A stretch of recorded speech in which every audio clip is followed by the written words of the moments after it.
Give me some detail here. Tell me a little bit more about it. All right. Because I don't know much about it. It's going to be greatness. Is that all you know? All I know is that it's going to be greatness. Well, Andy will be here later, so maybe he can explain. All right. He'll explain on greatness. His show is the highest rated show, more than myself, on my own YouTube account. He gets more views than this. This monster, yeah. No, this show. Yeah, not this show, but yeah. And we also have Brittany Nasson, who I like to call the female version of myself. And maybe I was cracking up at this. Yeah. She's just so friendly. Insulting. All smiles all the time, like me. Friends with everyone. Doesn't care what people think. Just very genuinely friendly. I wouldn't have asked her to come on my show if you know what I mean. I wouldn't ask her. I stopped her in the hallway. I was like, hey, you're the female version of myself. You're so friendly. You want to come on the Sully Show? Did you know her when you said this? A little bit. A little bit. That's creepy. But she would like see me and say hi and stuff, and like I barely knew her, so I was like, "Here's a girl who's saying to me hello when she barely knows me. That's dangerous." But I told her to come on. She's very friendly. Brittany Nasson will be on later, along with AM Pittsburgh model Marie Mong, who is utterly and completely gorgeous. She's well on her way. And you can visit her at myspace.com/MarieMarie73. For those of you who don't know how to spell or don't know numbers, I'll do it for you. It's MARIE73. It's myspace.com/MarieMarie73. And if you go that 10 times fast, it rhymes. I noticed that. I don't know, she did that on purpose. You didn't have to do it 10 times fast. You could just say it once and it just works. I know. I was wondering if she did that on purpose, though. That's what I wanted to maybe ask. I'm pretty sure. Really? I'm pretty sure. Okay. Unless her middle name's Marie. If her middle name's Marie, then she did it because of that. But back to the show. So you're saying that her name would be Marie Mong? It wouldn't just be... is that what you're saying? Well, I'm saying there's that, or just because it rhymes. Purpose. Yeah. I'm pretty sure it's on purpose. Okay, we get the point. Marie 73. Okay. Yeah. Harry Krishna not returning anytime soon. No. He's called me after he saw the show on YouTube, because the wonderful Chirp always gets it up on YouTube every time. Chirp. Once again, another small round of applause. We don't want to go too loud because we all know it sounds terrible on TV. Control room will die. I like to call Chirp, he is the Sully Show. Like, he does more for the Sully Show than I do. Everyone like, combined. Without Chirp, there would be no Sully Show. Without you guys, there would be no Sully Show. But Chirp, what I like to call the creme de la creme, the king.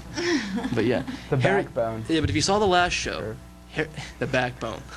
Harry Krishna, a.k.a. George. I kept messing his name up. Yeah. And I was watching. I watched the last show about 15 times, all the way through the whole entire thing, because I couldn't stop laughing when you said like about the PR interview, the infamous Pat and Devin pretty interview. Ridiculous. Like when I said, Andy, what are your thoughts? You were like, my parents thought he was a hypocrite, and then you're like, well, my mother says things that cannot be repeated. I thought that was the funniest thing. I kept playing it back. Like, and then you played it in fast mode, so it's like, my mother said something I can never repeat it. Yeah. Like that? Yeah, but yeah. And then backwards. Like that? Just like that? Sounds horrible. That's horrible. But Harry Krishna wasn't happy with his appearance, and his parents weren't happy with it. He said that he would rather not come on this show. He wasn't going to come on this one. But he said he'd rather not come on anytime soon again because he wasn't happy with it. I don't know what that means, but I just let it go then. I said, okay, well, that's fine. You know, I understand, but we're looking forward to seeing you in the future, George. Thank you very much, man. We'll see you later. Bye. It was a good segment. I thought it was good. And, George, you will be missed. You will be missed. Yes. Because I took a Sully Show poll, and it was about, let's see, 100% yes to 0% no as to should George be a regular on the show. A lot of people like George, so he will be missed. He will be missed. But he wasn't happy with his performance. That's never a good thing. Like, I thought he did real good. I think we always do good, and then he came, and then he just fed right off our goodness, you know? Oh, my God. Honestly, you know what I'm saying? I'll miss him, man. Yeah, I'll miss him. Get a little high. How was that Musketeers bar? It's not that good. It's old. It's old. It's not old. It's exquisite. Was it good when I gave you a piece? It was okay. Well, the question is where... I've had 3 Musketeers in a long time. Well, the question is, where did you get it? All right. Do you want me to tell you my story? Yes. Now I'll take a sip. For the first time ever on the Sully Show, for the first time ever. Let's just say that right now. It's not from the Chinese place. It's from the... What? I have to take a drink because that's making me thirsty just looking at it. The first time on my show, I have to take a drink. This is the first time he's ever taken a drink. But anyways, really quickly, because we got to go to break, there's a vending machine out here outside, and I was trying to put $1 in there. Dollars weren't working. Andy Spagnol, the man, gave me $1. Good Samaritan that he is. and it worked. And so then I was able to get my Tree Musketeers bar. Tree. Yes. and then the lovely director, Josh Scherson, wanted some. So I took the liberty, since I had $1 of my own. But this dollar was $1, but it was like ripped in half. Just choking right now. All right. I told him, I'm like, what if this works? Put it in, get the change. It worked. I was exquisitely happy. Now, if you were jumping up and down and like crying in the hallway. No, I wasn't. No. Yeah, but yeah, I had an experience at Sadie's Hawkins. Sharp, I understand we need to go to break, but I'm gonna real quickly say, never go to a dance with girls you barely know. S&J. S&J, because we ditched them at the dance because we were at Bravo. I went to Upper St. Clair Sadie's Hawkins dance. Me, Carlito, and these 2 girls. We were at Bravo. I took them to dinner. Very expensive dinner, which I paid for. You know, but they weren't there when it came. They had to go to the bathroom. But they kept, like 7 or 8 times they went to the bathrooms. I reached over and ate Sasha's dinner because I was paying for it.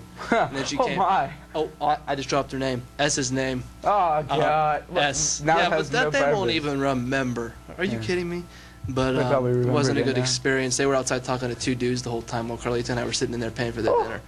So, here I am making the money. There you are watching me on TV. That's all I'm going to say. But, hey, congratulations to Paul Stratemeyer for taking over as Sully Show manager. Another small round of applause. This is like the clapping show. And if you want to be on the show, if you have any questions, suggestions, anything, send it to Paul Stratemeyer, a.k.a. P-Strat, at myspace.com/crazyhorse3. And he is a crazy horse. Well, that rhymes. No, It's- I'm really kidding. That's CRAZYHORSE3. That's Paul Stratemeyer. Hit him up. We'll be back after this with Miss Congeniality, Brittany Nassen. Back on the Sully Show, I'd like to welcome Miss Congeniality, as I like to call you, the female Sully, Brittany Nassen. Thanks for coming on. Thanks for having me. Yeah, it's a pleasure. But I really think you're very friendly. I accosted you. This is one of our vocab words in World Lit. I accosted you in the hallway. I was like, hey, well, now you know what, Brittany? I'm going to give you the floor. Tell them the story before we got on here. Okay, so I was on my way to French class, and you were on your way to Spanish, am I right? Oh, yeah. Me gusta. He came up to me in the hallway, and he's like, hi, Brittany. And I was like, hi, Sully, how are you today? And you're like, I'm quite good, thank you. And you're like, you were just like, you know what, you're the new female Sully. And I was like, what did you say? And he was like, you're just so friendly to everybody, just like myself. And you just need to come on to the show. And I was like, oh my gosh, are you serious? And you're like, yeah. And I was like, I'd love to, so I'm here now. I was like, why is she so honored to be on my show? Yeah, it's not that fun. I'm just kidding. No, but but your first time on the show, like, what did you think of it so far, all the preparation? And I mean, like, seriously, it's not just you come in here and start talking. There's a lot Yeah, of that's what I preparation. thought it was. And then you guys just were like, oh my gosh, we need to get props and everything. I was like, oh, okay. Yeah. Yep. So I understand that you're friends with everyone. You're very friendly. You smile. Like I've never seen you miserable before. That's why I dubbed this segment Miss Congeniality. Oh, gotcha. Where do you get the friendliness from, and why do you feel you have to be so, like, nice to so many people where I'm not that nice? What? I don't know. I guess, I don't know. It's just, if you're in a bad mood, then everybody else is in a bad mood. So, yeah. Really? Gotta be friendly. I guess. That's what I think. Yeah, but how do you know so many people? Like, it just, like it's beyond me how you know so many people. I have It's no... just nice to everybody. Yeah. That's why you don't know a lot of people, because you're not nice. Oh. It's that simple. They call me the female Sully. That's That a has cut. to mean he's That's nice. a cut. Wow, that's a cut. Right on the Right across the jugular. man boobs.